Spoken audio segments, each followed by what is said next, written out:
is NDTV, and you are watching NDTV Prime.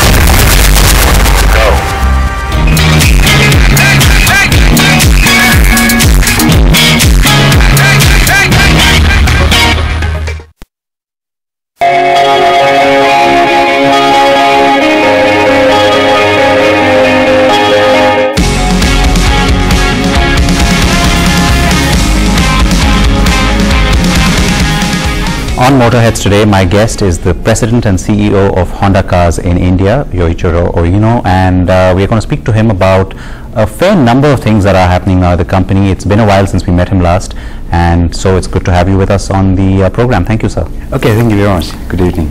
Good evening, and we'll begin straight away by going back to the last meeting we had, which was at the time you had your last product launch. Nice. There has been a lot of buzz after that around the WRV. Give us a sense of what kind of success you've achieved with that model. Yes, we launched a new WRV in March, and also previously in February we also launched the minor model change city. And fortunately, both of these models were launched at the timing of the recovery from demonetizations. And also these cars are very, very well appreciated by the customers. So we have been receiving overwhelming response from the customers for these new models. So we are very happy with that and thankful for the customers. Of course, the WRV also comes from the Tapukara plant, which we're going to speak about today as well. What is the change, let's say, between last year and this year when it comes to the production at Tapukara? Because now you also have the city being made there as well. So is there now a situation where you have a little bit of pressure on the production? Yes, last year we mentioned in previous places, however, because of the shift, market shift from diesel to petrol, we had some inventory issues. So at the beginning of the year, so our factory had a bit tough time to align their productions and also to align the production volume to optimize the inventory levels. And also second half, there was a demonetization and there was a big demand change. So our factory had also had to work very hard to align themselves to meet the market shift. And after the launch of these models, so the capacity-wise, they are fully working. And one thing is was different from our expectation was that the demand is concentrating to the higher variants, which is a bit unexpected matter. So now our factories are making their best effort to how to increase the production of the higher variants to meet the demand from the market. You had a tough year last year when it came to the product portfolio, how it was being received by the market. You also spoke about some of the other challenges that you've had. It's now looking like some of that has settled down, and of course both the cars that we've talked about have got a great response. How does it sort of set you up to once again start to focus on the other cars like the Jazz or the BRV or even the Brio and the Amaze? Are we going to see a renewed push, let's say, towards those products as well? Fortunately, after the launch of these new models, our showroom traffic was increased, and we had some concerns that the customers move from our existing models to the new models. However, fortunately, these new models help to increase the traffic of the existing models as well. So totally, our traffic is increasing, not only for new products, but also existing models as well. I want to specifically also ask you about the Jazz, because that segment has continued to see a lot of growth. The Jazz initially did not sort of live up to its promised expectation, but we're starting to see some traction again around that model. Is there going to be some sort of a specific either a campaign or some sort of a plan that you have to once again bolster the Jazz, because we're also hearing about the minor model change? Jazz is, I think, a very successful model so far, but It's true that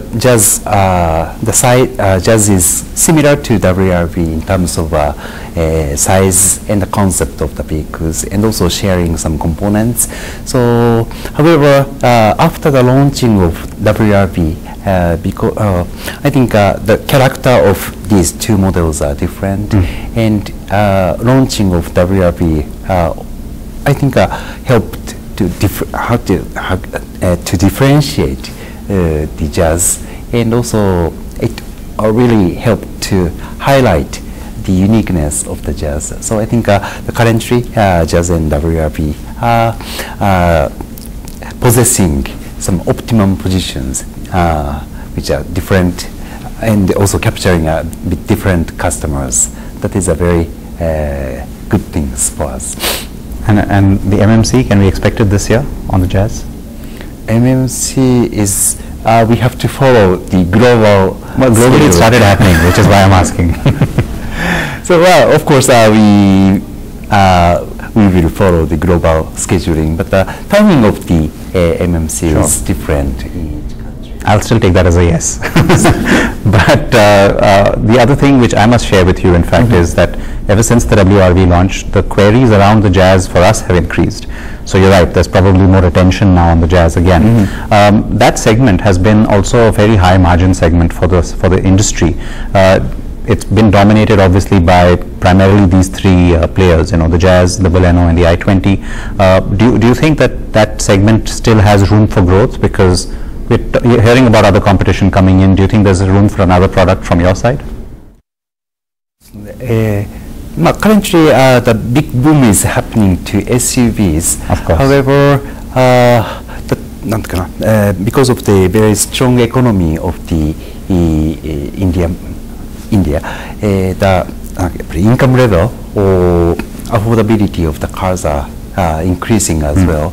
So I think the traditionally hatchback segment is very strong in this market, and also some of the customers will replace to a bit more upscale hatchback customers. So we are expecting some growth for this segment as well.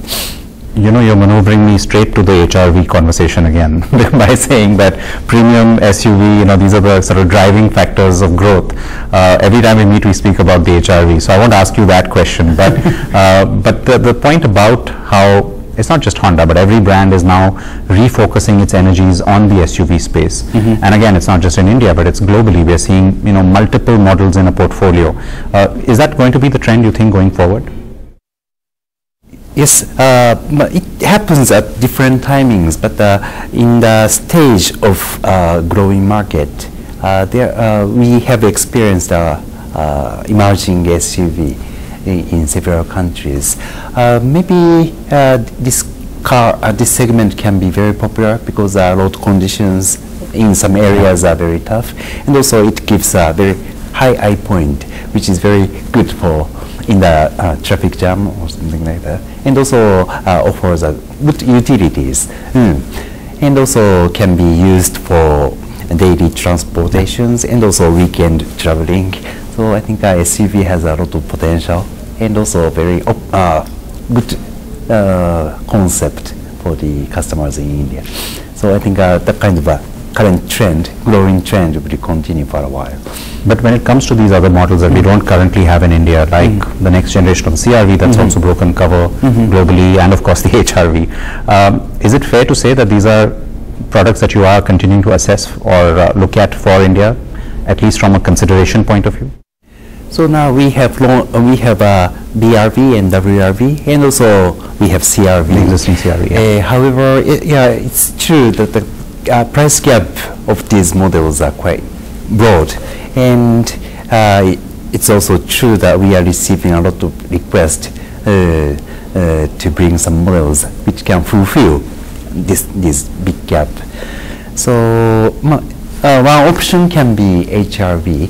Actually, this car is very successful in many countries, so we are now assessing whether this model can be brought to India market. One challenge is HRV is over 4 meter, And still, we see a big increase of the SUV market, but mainly less 4-meter models are driving this segment. So that is a kind of a challenge for HRV.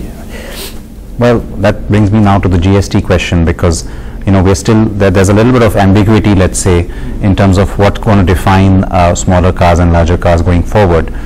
Is it necessarily going to be just about sub 4-meter? Because first, let me just ask you though, in terms of your preparedness for the GST rollout, has it been a difficult implementation? Has it been something that you have been able to align your entire network to, well in time? What's the status at Honda?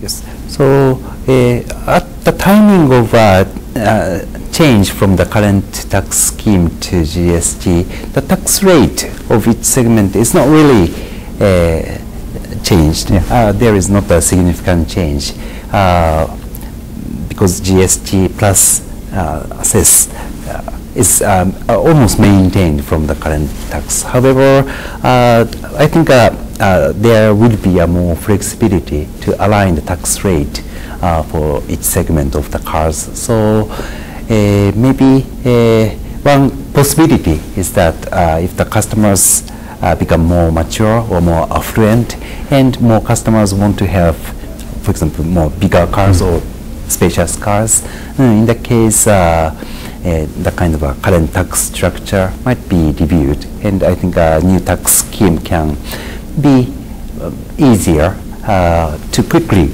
adapt the tax structures to meet the market trend. But are you ready from that perspective? I mean, your dealers as well as your entire network is now aligned to this new structure? We have already established 350 dealerships, which almost covers major tier 3 cities. So in terms of a presence, I think our dealer network is quite covering the main areas. No, is there like a good understanding of the GST structure now for the dealers as well? Implementation of GST, they are quite ready to implement that. And they are using some finance systems, which is a bit challenging. However, I think it's not the major issues there. They are capable to handle that.